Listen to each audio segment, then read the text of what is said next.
Eric, please introduce yourself, and then I will just briefly, and then I will tell the topic of the discussion, and then I'll give the word back to you. Sure. Thank you very much, Andre, for inviting me to this, and for the other speakers that are up here.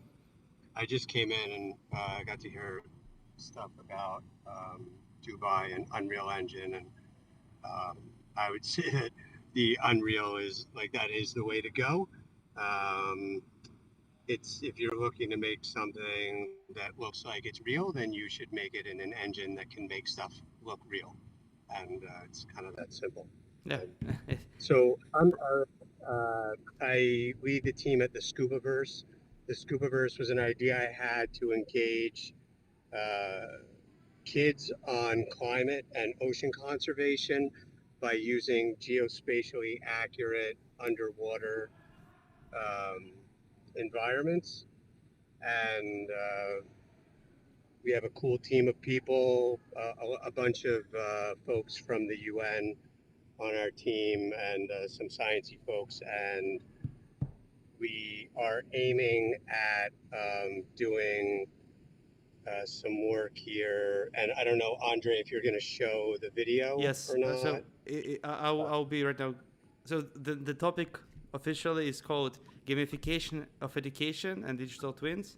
So Eric was kind enough to share some of interesting links, some of sneak peeks, I guess, because it was in a Google Drive, so I guess it's kind of a sneak peek. And we all will see, so not all, like everyone who is on YouTube will see it, and everyone who is watching the recording will also see it.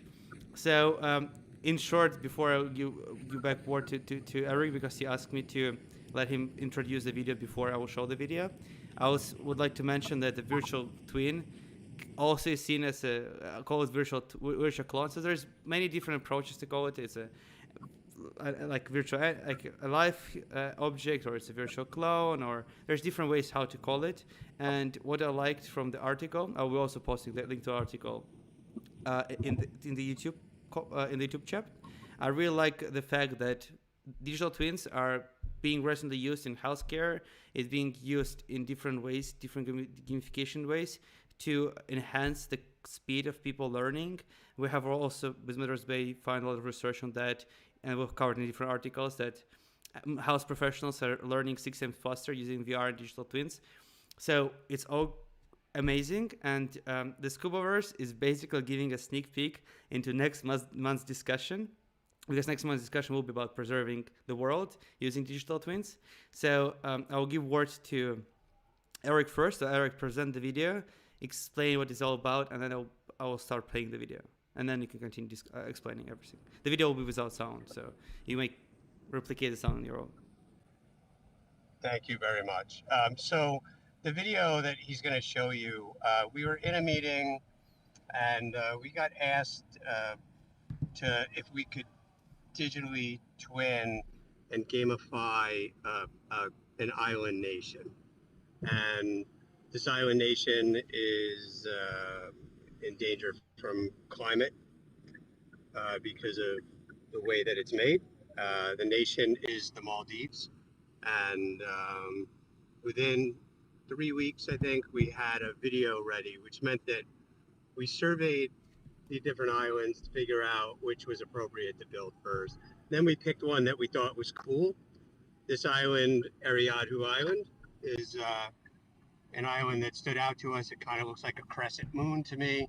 And more importantly, it has lots of different kind of colors within the sand and within the water that we could show sort of our capabilities with. When I saw the first renderings of a beach, and it was just a screen like just tied in on the beach, I asked where my buddy was, and he said, no, that's the beach we're building. He zoomed out, he showed me the thing. Within the beach, we have 10 different sizes, shades, shapes of sand and rock. The level of detail that you can get in Unreal, and this is the beginning for us, is so crazy. So this island, we twin with no photogrammetry. And in the future, what we'll wind up doing is we have a team member, Marcus, who developed a workflow for using consumer drones and off-the-shelf AI applications to to turn these drones into flying little robots that we can program, whether they're in the air or in the water. Um, and so we'll use that in order to make these islands piece of coral for piece of coral correct.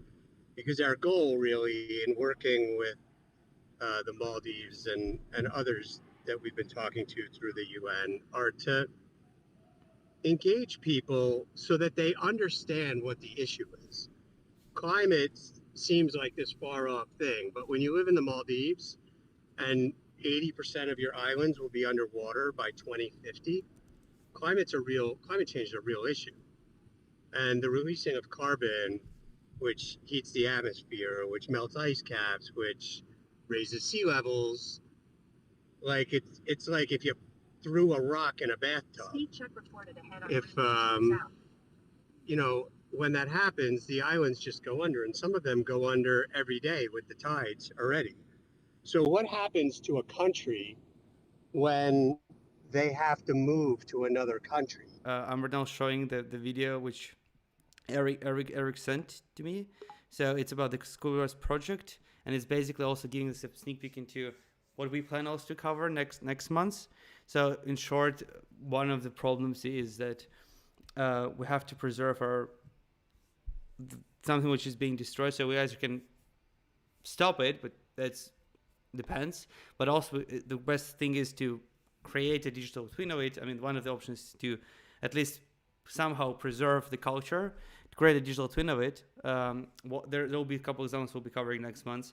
And then by creating digital twins of these islands, of these nations, if something would happen to them, you will still have a replica to show to next generation and generation after them, and so on and so forth.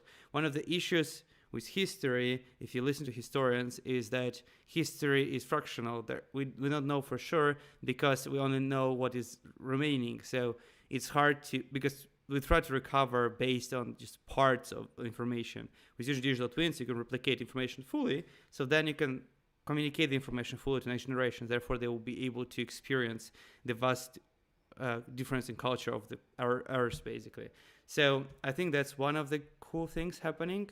And I love, Eric, that you join and share that with us. Eric, maybe your voice is already back. Maybe you can give some closing statement. So I think that you're right. The way to preserve culture, this is one of the ways, right? But the other thing that we really want to be able to do is there's something special about the kids in the Maldives. They're the only country globally that takes the GCSE exams that their kids are mandated to take marine biology. So it's kind of interesting from a science perspective that this is the country most at risk in the face of climate change, and their kids are the ones probably the most equipped to teach kids around the world about what climate change is doing. And I'm on the board of a nonprofit called Earthchild Institute. We're going to put together a global classroom so that not only the kids in the Maldives can help other kids to learn, but as those kids go out and take pictures and videos while they're snorkeling and scuba diving, it will enrich our environments and update them so that changes can be seen. By using data from partnering with the UN, we'll be able to model things out like what does it look like when climate affects the Maldives and sea levels rise 1 meter. So 2.6 is the high ground in the Maldives, 2.6 meters, not too high. And what does it look like when sea levels rise by 1 meter? And kids will be able to play around with that and model things out. The other thing that will happen, which is kind of really exciting for us, is we'll tie real world events to in-game play. So if satellites pick up an oil spill, we'll alert players that within our game, an oil spill or something exists, and they'll come and they'll find a digitally twinned version of this. And as they start to try to figure out what the heck to do with it, they'll understand that they need a lot more people. So they'll have to work collaboratively, and they'll have to build bases collaboratively and use up resources. And those resources will help them to take care of this and mitigate this oil spill. Well, what's happening on the back end is because our game, because of the monetization that occurs within a game, we'll use that and our relationships to work with NGOs on the ground to actually clean up that oil spill, so that when the oil in the game, players will earn special NFTs that will say something along the lines of, you cleaned up 0.1% of this oil spill. Now, when they collect enough of these real world NFTs, they'll be able to trade them in for real world experiences like scuba diving, or which is something I did this morning. I'm very lucky. Or they'll be able to listen to TED style talks from UN experts and National Geographic about the kinds of cool stuff that we see. The thing is, when you give somebody their first win in the real world in a way that pushes them to take more action, this is the thing that helps to set them on a path that many people, including myself, have communicated poorly for the past 20 years around climate, which is that it's so overwhelming.